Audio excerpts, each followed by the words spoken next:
Hello, welcome to Cubs in Culture for January 3rd, 2018. This is an impressionistic retrospective on the Cubs' 2017 season, which, for the record, I'm completely 100% satisfied with. It was a great defense of the title. In some ways, I think it's sweeter than 2016.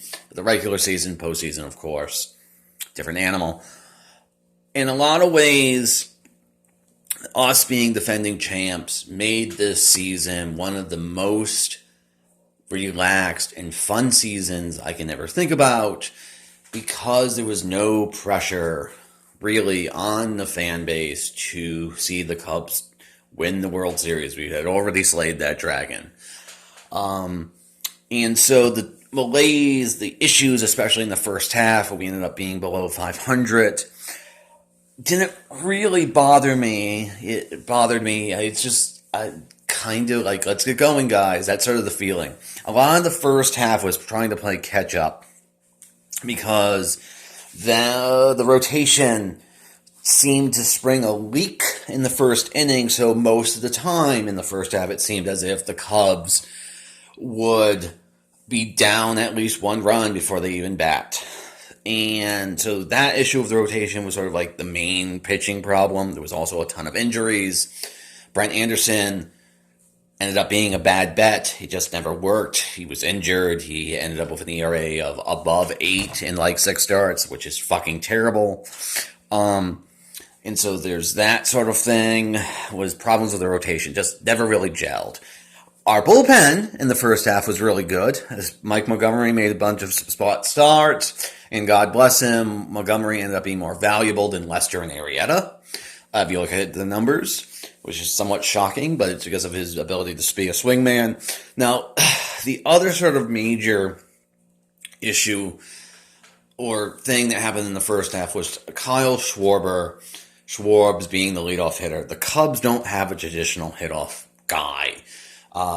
They have candidates that have like half the resume. Someone like Javier Baez or Albert Almora have the speed and some of the pop, maybe even the batting average, but they both lack plate discipline. So their OPS, their on base percentage is not good. And so Madden came up with this idea to use Schwarber as the leadoff hitter, because he had great plate discipline and the ability for him to hit a home run, because he's sort of a big, hulking slugger type guy. Now, that's not traditional, but the other thing is, and people don't talk about it in this way, they just talk about Schwarbs leading off, is he decided to bat the pitcher eighth. Now, when you bat the pitcher eighth, you end up ending innings on the eighth spot more often, so the ninth spot comes up to lead off an inning. And so the thought process was like kind of shifting the order. Let Schwarber have one leadoff on the game where it's an additional thing, and his plate discipline would balance it out with not being a speedy guy. But then create sort of a secondary leadoff guy in the ninth hole, like Baez or Almora, to have someone on base when Schwarber would hit a home run. Now, it never really worked.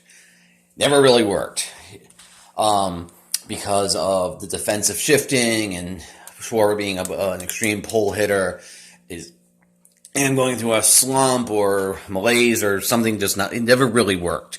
But you could see how it could work. The 3 times Anthony Rizzo in the first half was the leadoff hitter because he hit a home run to start the game, and then all of a sudden, the order turned over at the middle of an inning, and then he got the bases loaded, and he hit got 3 ribbies in that situation.